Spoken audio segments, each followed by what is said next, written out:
strange behavior did you pick up out of habit as a result of a job? Story 1, Cook here, saying heard when someone says something to me, also shouting behind or hot while I'm behind someone so they don't bump into me while I walk by. Story 2, the customer service voice, higher pitched than my normal voice, softer, absolutely absent of the conversational quirks and curses I use in my day-to-day life. I like to dust it off for use with particularly difficult people.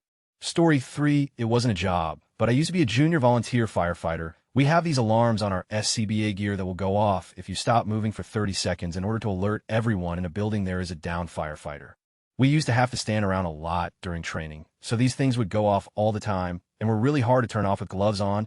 So to prevent this, you would have to sway side to side and back and forth just a little bit to keep this from happening. This really messed with me when I joined the Army, as I would always be swaying a little bit when standing in formation. Drill sergeants would always think I was nervous. Story 4, I used to work in a casino, and there was a rule that you had to rub your hands together, then show them open palm to the security cameras before and after touching money or chips. My job was to collect and count the money, so I did this a lot to say the least. Sure enough, I started doing it unintentionally in real life, and wasn't able to stop until I quit the job for a few months. Story 5, working in customer service made me apologize for everything. Random lady bumps me with her cart. Oh, I'm sorry, stylist forgets that I canceled my appointment weeks ago, and calls me to tell me I was a no-show. I'm sorry about that. Mix-up cashier misunderstands what I was asking for. Sorry about that. They train you so much to be apologetic, and it's taken over my life. I hate it. Sorry for the rant. Edit, this is mindless apologizing. If I make a mistake or I am wrong, I sincerely apologize. It just feels like for everything little thing, I automatically take the blame no matter what. Edit 2, for anyone wondering, I live in Detroit, Michigan, US, but I've worked in the suburbs surrounding. Story 6, I feel wrong saying oh instead of 0 in number segments. For example, if the clock says 1005, it'll say 5 after 10. I had a really weird boss, and it was a huge pet peeve of his. Head stop, whatever he was doing to correct me, is oh, a number. Do you know the difference between letters and numbers? It's been almost 15 years since I worked for him, but I've been doing it ever since. Edit 0, my God. Sounds like everyone has got a tolerance for my former boss. Story 7, I work in the office of a train yard. I picked up our vulgar version of the NATO alphabet, and now often express my indifference by making air-off motions. Several times I've caught myself jerking off and invisible while among polite company. Story 8, I started working in corporate America about a decade ago. I didn't consciously make the effort, but the way I spoke began to change, subtly tone vocabulary primarily in order to adapt to my new environment. I spoke in a more measured tone, softer, and began using words I previously did not. I didn't really notice the change until I spent time with an old circle of friends after significant time apart. They all sounded like Spicoli from Fast Times to me, and they poked fun at how I now spoke. Story 9, I was a pizza delivery gal for about a month in 2015. Now, whenever I'm driving and have to brake hard, I still reach for the pizza in the passenger seat. Story 10, visual merchandiser at a couple higher-end clothing stores. For like 15 years, I fold and organize my boyfriends and my wardrobe like my life depends on it. Each painstakingly square-folded t-shirt is identical in width to the one above and below, and color-coordinated warm to cool. Obviously, all pants folded but out, crotch tucked in. Wovens, bet you they're hung, faced, fully buttoned, and sleeves rolled. My bedroom looks like J. Crew in an unsettling way. I also moonlighted as a happy hour columnist for a major newspaper in my 20s. I picked up raging alcoholism from that one. Story 11, 8 decade in the military has left me with language that effortlessly spews out profanities and other vulgar terms and words in an endless stream. I don't even have to think about it. I have to make a conscious effort to turn it off around certain people. Story 12, raising my intonation at the end of a sentence, as if I'm asking a question. Even if it's not a question, my old boss did this, and many of us picked up on it unconsciously and started speaking the same way at least some of the time. It persists among some of us years later, even though the original company no longer exists and most of us haven't seen that boss in ages. Story 13, not a job, but I was in a marching band. If I'm at an amusement park or even in a store and music is playing out loud, they'll subconsciously fall in step with the music. My marching band once went to a festival that we played at, and when a bunch of us were walking around during our free time, we realized we were all walking on the same foot. In time with the music, it's kind of funny. Story 14, I worked as a nursing assistant, and we had a knock before entering any room. Even if the door was hanging open and/or you knew it was empty, such as a bathroom, when the occupants of the room were right behind me. I haven't worked there in 2 years, and I still knock on door frames in my own home. Story 15, submariner here. The weirdest is probably how I wash my hands water conservation is huge on a submarine. So to wash my hands, I turn the water on just enough with my hands, turn the water off, get the soap, lather up, then rinse using just enough water. Same concept applies for showers and brushing teeth. I do take nice showers when at home, though. I also tend to yell down if I drop something down the stairs of my house to warn anyone who may be at the bottom. Anyone anywhere and a loudspeaker announcement is made, I instinctively stop my conversation, but usually remember where I am and continue. Every set of numbers must be spelled out. For example, 1969 is 1969. If I don't hear something, I always say again. I can't say what come again or anything else. I can fall asleep anywhere during anything. But if you stand next to me and whisper, Jim Bob, final wake up, I'm out of my slumber instantly. Oh yeah, and the profanity, I could be creative, but I'm able to turn that one off. This became much longer than intended. Story 16, I worked at Taco Bell for a while. Years later, I still roll my burritos their way. Also did Wendy's for 4 years, and I always bill my sandwiches white, red, and green order, which was part of a training video there. Story 17, 10 years of retail have left me with this weird social interaction habit where I become a social dynamo in a work environment. I'm introverted as, have been all my life, a social as, but put me in a retail store and a switch goes off in my brain, and I became Mr. Popular. I find it mentally and physically exhausting to do, though. Story 18, I was an RA on my campus for 2 years in an all-male freshman dorm. Every night there was someone on duty, which meant they did rounds and carried the duty phone, which people could call if they had a problem. Well, whenever the duty phone rang, it meant something bad was happening that needed to be dealt with, so we all developed this natural aversion to the duty phone ringtone. The problem is that the ringtone was one of those stock tones that a lot of people have on their phones. So even though I've been out of the RA scene for 2 years, I visually cringe when I hear that ringtone in the wild. Story 19, it's a habit I notice in a lot of people working where I work. Not just myself, it's also mostly younger people, also like myself. There's always anxiety to always be looking busy, finding something to do, or even making work if there's even a second of downtime. It stems, I think, from having to work in retail and food service, where if you were caught resting for a second, you would be reprimanded. If y'all got time to lean, y'all got time to clean, now grab a mop, y'all. I have horror anxiety at work despite working there for 3 years and always hearing people tell me to calm down. It's fine. However, I'm sometimes stuck in my old ways of trying to get as much done as quickly as humanly possible. Story 20, I worked in executive recruitment for a while, and even though it's been years and my current career is entirely unrelated, I still can't keep myself from trying to help people finding the right job for them. And to help companies take on practices that will help them retain customers, clients, employees. Can't believe I missed the most cost-saving one. Oops.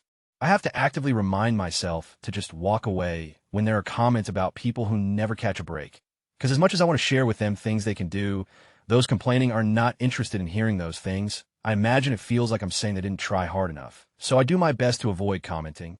Story 21, I'm a paramedic, and when I'm in my personal vehicle and arrive somewhere, it'll automatically reach for the mic to radio dispatch, saying I'm in my destination. I've also accidentally used 10 codes in my off hours, like instead of asking someone to repeat themselves by saying normal things like excuse me or let's say 10 and 9 that I've definitely gotten some weird looks. Story 22, I answer my personal phone as if I'm still at work. Security monitoring. This is Vic speaking. How can I help you? The doc's office is so used to it by now that don't even pause before continuing as if I've greeted them normally. Story 23, after working in a bar and constantly talking to different people, I started using different words instead of mate constantly. Now, they'll often say, cheers, bud palmonic. Haven't quite got to using bro dude yet. I'm not that cool. Story 24, I wear hoodies like 11 months a year and have social anxiety. I normally keep my hands in my front pocket at all times. I ended up in an internship where I had to wear a collared shirt, and I ended up tapping things because I had nothing to do with my hands. Now, I tap things out of anxiety. Story 25, the military has forced the need for clear and concise communication. No time for games. Tell me what you want, I'll tell you what I want. And we will move from there. That and repeating back orders, edit glad to hear I'm not the only one. Remember, kids, communicating is important, but how you communicate is even more so. Story 26, I used to work with toddlers and was in the habit of cutting all of their food into small pieces. One night, the guy I was dating grilled steaks, and I instinctively cut them both into little pieces without thinking while he was finishing up the other things outside. When he saw it, he was not happy. Story 27, I worked as an order filler at a distribution center. When I wanted information on the headset repeated, I would have to say again into the mic. Now, when I need real people to repeat things to me, I ask them to say again. Story 28, answering the phone with my name instead of hello. So, when my phone rings, I pick up and say Sparky speaking, My mom makes fun of me for every time. Story 29, letting people talk for ages while contributing little. I'm a journalist, so I go on a date and ask a leading question. They answer, normal date, but this is often combined with the Sir David Frost rule that you give a few seconds of lag after someone stops talking to see if they're actually done talking. In journalism, this is usually where pertinent material comes out. It's actually how Frost exposed Nixon, but this habit has crossed over into actual dating. So they'll ask a guy about what he likes to do for fun, and then when he stops, I give a bit of pause. Generally, they start elaborating. And thus, what do you like to do around here turns into how he quit drinking for a spell, made up with his dad, but still hates his job, but feels so castrated at the moment. A you come here often turns into a massive dive into how he is kind of jealous of his sister's wedding and wishes his family would also celebrate accomplishments important to him, like buying a home. Sometimes it's helpful. I once had a light-hearted convo lag, and the guy told me some women deserve to be beaten up and also hates all his exes. Mostly I'm told I'm a good listener, but generally I leave those dates realizing they know nothing about me, and I know way too much about them. Story 30, eating really fast. Teachers have about 20 to 25 minutes for lunch, and to get ready for the afternoon classes. 30 years of fast lunches led to me finishing my meals well before anyone else at the table. But after a few years of retirement, I have overcome it somewhat. Story 31, after working in the food industry since 15, I was surprised to learn that fast doesn't mean good in every job. I'm constantly being told to slow down. Story 32, I used to work doggy daycares at the grocery store. I put the plastic produce bag over my hand, pick up what I want, and then pull the bag over the produce and tie it. This is what 2.5 years of picking up dog has done to me. Story 33, even with a phone charging cable or laptop cable, I always wrap them up with the over-under method. I do with lighting and audio cables as a stagehand. It's not the worst habit to have. Story 34, I was a martial arts instructor for a few years, and I got into the habit of knowing when I got on off the mat. There was an almost doorway right along the edge of the mat that I had to pass through. However, as a result, I impulsively bow slightly whenever I enter or exit a room. Story 35, was a camp counselor in Colorado one summer during a drought. I learned that you don't need to put water on your toothbrush before you put toothpaste on it. 5 years later, and am still conserving water. Story 36, am a chef. Kitchen banter. The propensity to swear doesn't go over well in real life. On top of that, we started imitating the hockey banter from Letterkenny in the kitchen. Picking a subject and beating the out of it didn't go over well. Boys. Story 37, this sounds really dumb when I write it. If you could convince someone to look up, you could throat chop them, but you had to somehow convince them. So now, whenever someone makes me look up, I automatically cover my neck. Also, if you had your arms up because we were on a ship, there were lines to hold up high in case it was rocky. Someone was allowed to poke you in the armpit. I have really quick reflexes for bringing my arms back down to my sides now. Story 38, clearing my hands after touching money. Casinos have ruined me. I find myself doing the gesture at the grocery store and banks, and I don't even realize it. I also tend to put my employee number after my signature whenever I sign things. Oi. Story 39, customer service voice, and at the end of phone calls automatically asking if I can assist with anything else, even during calls to customer service. My family hates it. Story 40, I waitressed in a restaurant that didn't have a computerized table billing system. It was very small, so all the checks would have to be added up by hand on a paper receipt book using a big calculator. We had to add in the sales tax $875 for NYC when adding it up. Now, whenever I split a bill with someone and I'm trying to factor my share, I just go to the calculator real quick and multiply my items by 1,08875, then 120 for tip. And that's what I give. It's not that I'm stingy, it's just easier that everyone else trying to guess how many dollars to add for tip. Story 41, retail 30 years ago, but I still make all my bills face the same direction as soon as they're handed to me. Also, when I count money, I drop a few zeros to count faster. So 4 20s, 3 10s, 3 5s, and 2 1s would be counted as 2, 4, 6, 8, 9, 10, 11, and 12, and shift to full numbers now. 125, 26, 27, $127. Story 42, I flip things. It started while I was working a kitchen. I would flip the tongs once in the air. I would get better and start adding more flips. And then I started using knives. Now if I have even a stick that's my arm's length, I will start flipping it successfully. Story 43, I used to work in a museum, and I was trained to never spray cleaning fluid onto a surface because you couldn't control the cloud of spray. Instead, you were to spray directly into the cloth you were using. I still do this. Story 44, I worked in a parts department for years. I still subconsciously count things as I move them. Putting clothes in the washing machine, there were 17 of them. Emptying the dishwasher, 6 glasses, help me, I can't stop. Story 45, I worked at a call center for a few years. Picked up the habit of speaking in a very different voice, softer and more delicate, as it were. I still unconsciously use it when talking on the phone or to store employees and such. My mom always teases me about it, since it is vastly different from my normal voice. Apologizing for everything came from that too. Very annoying sometimes, XD. Story 46, I work with chemicals and my co-workers, and I wash our hands before and after using the restroom. I've gotten some strange looks before in public places. Story 47, work still do in wireless sales for a few years now. Anytime someone mentions how their phone sucks, I instinctively start asking qualifying questions for a new one. I have to turn off the sales mode sometimes.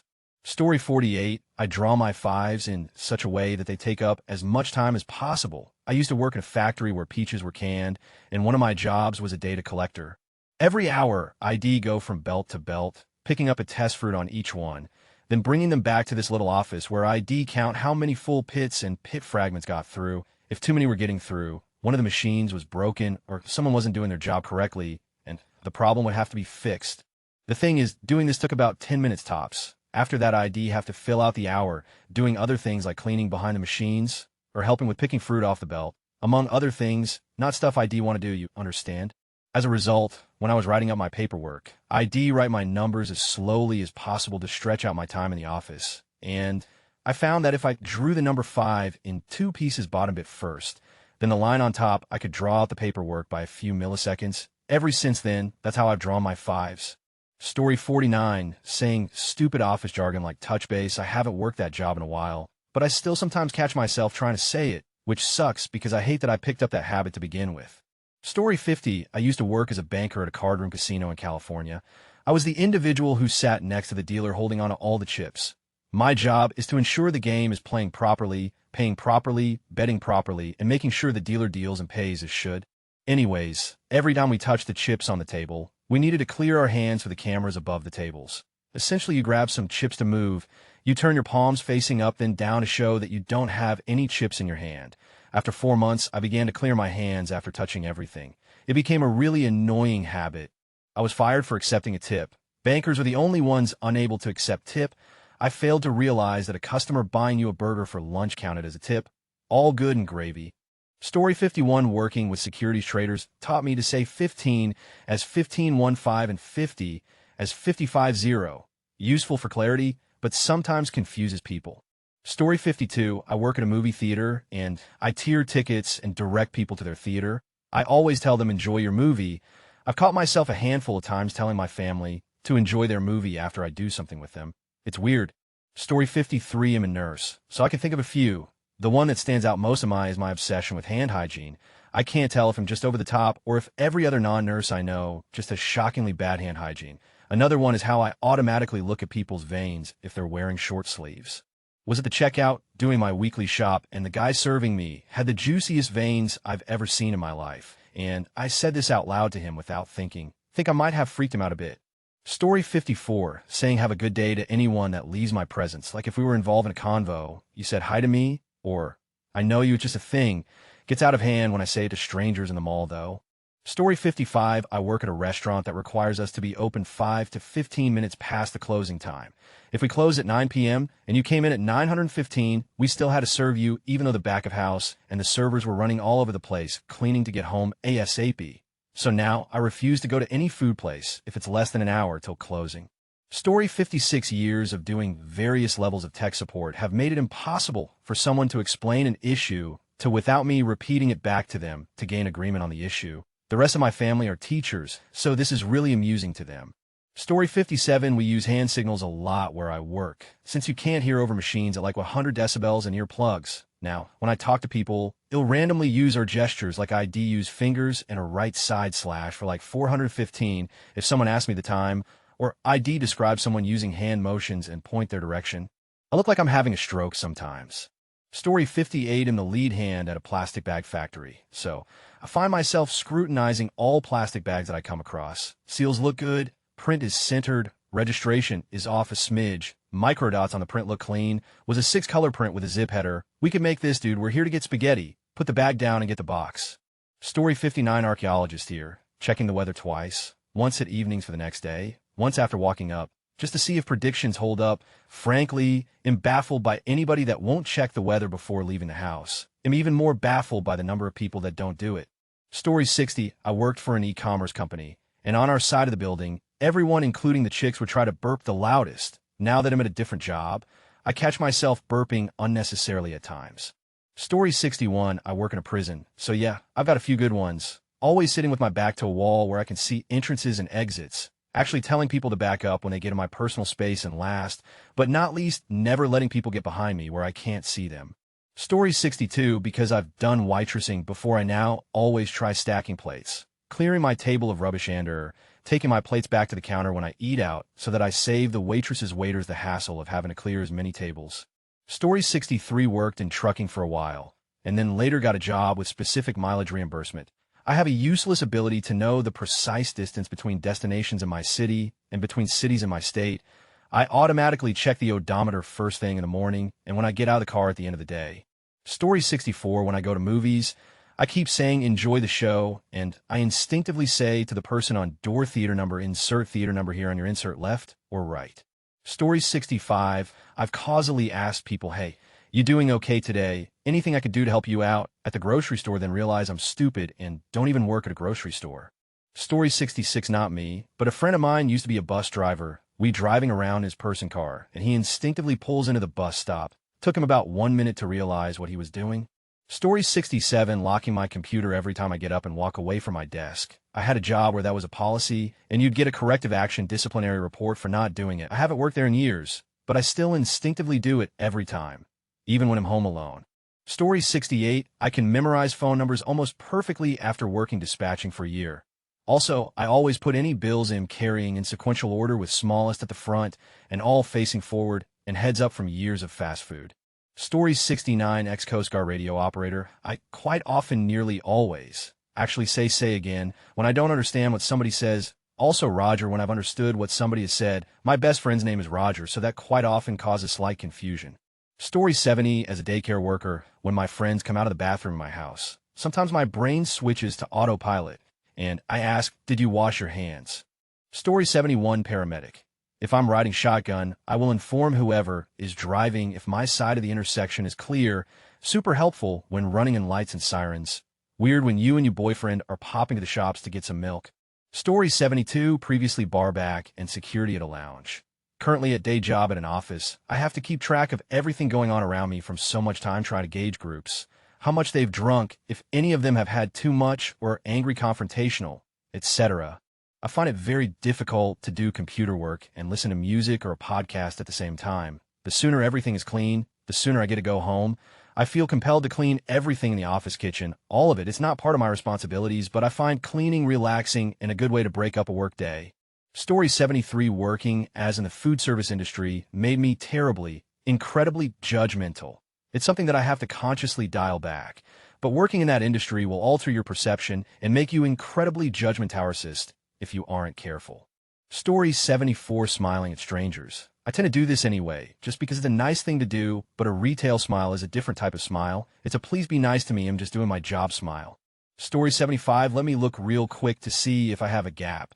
In my schedule, that is, on the phone with anyone trying to schedule an appointment. I work as a dispatcher for a medical transport company, and part of my job is looking to see if our driver schedules can fit any extra rides that get called in. So I just habitually say that now, and then try to correct myself. Story 76, I've spent my summer in a hospital, so I wash my hands for way longer and way more thoroughly than most people probably do. I always have hand sanitizer with me. Story 77, was a hostess server, had to scarf down food in the break room before my boss caught me. Now, whenever I eat, I always eat, asked why I ate so fast, habit, I guess I'll. Story 78, I used to always fill the coffee cup stacks at rest stops, even when I wasn't working. A few times the cashier even gave me free coffee for it as a bonus. Story 79, touching every single person I walk behind on the back shoulder, so that they'll know I'm there. Nobody but restaurant employees understand why, and it gets pretty awkward. Story 80, not a job, but a hobby. I did a lot of horseback riding from about age 12. When I started learning to drive at 16, I would find myself talking to the car, steady on there when I wanted the car to slow down, for example. Story 81, I always clean things from the top down, including while showering, will always start with my head because otherwise the dirt and bacteria will just go to another surface. I'm a nurse. Story 82 from 5 summers lifeguarding, counting people at the beach. Some days I'll be surrounded by hundreds of people at the beach, and I still count them all. Can't stop it. Story 83, I check expiration dates on everything. Every company I work for had expired stuff on the shelf. Not enough payroll for someone to be constantly looking for them. Rotation of product doesn't happen like it's supposed to. Story 84, I drive local transit buses where the turn signals are operated with your foot, so you can keep both hands on the wheel at all times. Turns out my Subaru does not have foot-operated turn signals. Story 85, I spent years working in a darkroom on optics. I seem to adjust really quickly to cycling between light and dark spaces. Also, I have become confident using knives, sharp tools, and solvents in near dark. Story 86, checking my phone every 2 minutes. I used to get upwards of 300 emails a shift that I was responsible for. If I missed something critical, it was my... Story 87, worked at a Hawaiian restaurant where you had to say aloha to every customer who walked through the door. I've done this after I quit the job more times than I care to admit. Story 88, I walk faster than most people. When I was in college, I worked a shitty retail job, and I found that if I walked fast and determined, people assumed I was busy going to deal with something, so they didn't bother asking me questions. Story 89, well, I work at Chick-fil-A, so we say my pleasure after almost everything. Now when I hold the door for someone or someone says thank you to me, I enthusiastically say my pleasure, and I get some weird looks. Story 90, from dealing with Americans and Canadians all day, I've altered the way I pronounce numbers, such as 3 and 5, and a few other things outside of work, because they can't understand what I'm saying on the phone. Story 91, used to work at Publix, a grocery store, for 3 years. I was part of the stocking crew. Each day, 2 times a day, we had to go through the store and pull 2 of each item forward to the front of the shelf. It's called leveling or blocking. To speed it up, I'd block up whatever section I was restocking throughout the day. Now, when I'm walking through any grocery store and I take something, they'll block it up before I leave the aisle. Bothers the out of me. Story 92, phlebotomist. I spot veins on everyone I see. Even in movies, I also palpate my own veins all the time without noticing, and I do it to my boyfriend too if we're holding hands. Story 93, worked for a multi as administrative assistant formerly, and programmer, plus ad hoc tasks, etc. at the same time. They had, among others, the usual 2 multinational diseases meetings and meta-meetings about those meetings. Needs more Excel, every inconsistent, poorly administrated diagnostics data, which was a perfect source of useless and time-wasting management. And the couple of incompetent shift leaders starts to get wet here. KPIs, scatterplots, unnecessary animated diagrams from some sick, expensive third-party program.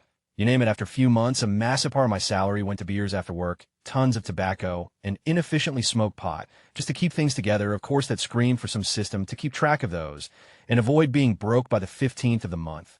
I got used to write all my expenses into an Excel sheet with lots of macros and stuff. I mean, everything at the end of the month, I had a deadly accurate worksheet of my expenses, categorized into near infinite subcategories, like alcoholic drinks I'll drink at home or alone with my friends, of which how much was beer, wine, spirits, how many liters, etc. At every new job since, I cleared the estimated values first, actualized according to real expenses, and kept logging every ducking little thing. While at a pub, drinking beer with my friends on my mobile by FTP, now I can't do anything money-related without generating tons of pie charts, percentages, and quantities. Story 94, we have a loyalty card at my work that is light blue on one side, white with text, and a barcode on the back. I have cultivated the ability to instantly spot the shade of blue or the text on the back from customers searching in their wallet for the card, and me being able to see it from considerable distances for event shortest periods of time. Story 95, working in a 24/7/365 industry, never knowing or caring what day of the week it is, nor whether it's a holiday or not, because I could work any one of those days, and usually do. I only know when I'm working, when I'm off, and when I'm working next. Story 96, former police officer. I can't sit in a restaurant without my back to the wall. Whenever I'm pumping gas, I'm constantly looking around in all directions. Likewise, when I'm walking through a parking lot or something, I'm constantly looking around. I don't like to let people get closer than a few feet, and shaking hands with someone still gets my heart pumping a little bit. If I'm talking to a stranger, I'm pretty much always watching their hands instead of looking at their face, and I've actually been asked about that one. I'm sure there's a lot of other little things I don't even realize that related to always being aware of my surroundings and other people. Story 97, apparently, it's strange that I tidy my table when I'm done eating I try to stack the plates and set them to the side there out of the way while we chat, and easier for the server busser to grab. Story 98, I answer the phone in an absurdly happy and cheerful manner. My girlfriend laughs and calls in my customer service voice, but gets pretty irritated when I give her that voice. Story 99, I worked at a grocery store for 7 years, and we would get secret shoppers every week. Therefore, every person I passed, I had to greet them, smile, and ask if they needed help with anything. When I am shopping now, I still get the urge to smile like an idiot at strangers and ask if they need any help. Story 100, crossing out mistakes with a single line rather than scribbling it out. It's really just good note-taking if you're required to write in a logbook, but it seems extra when I'm just writing notes to myself. Story 101, when I was an Air Force flight line maintainer, I would always walk around with my head down looking for FOD on the ground. People thought I had bad self-esteem, but I was just scanning the ground.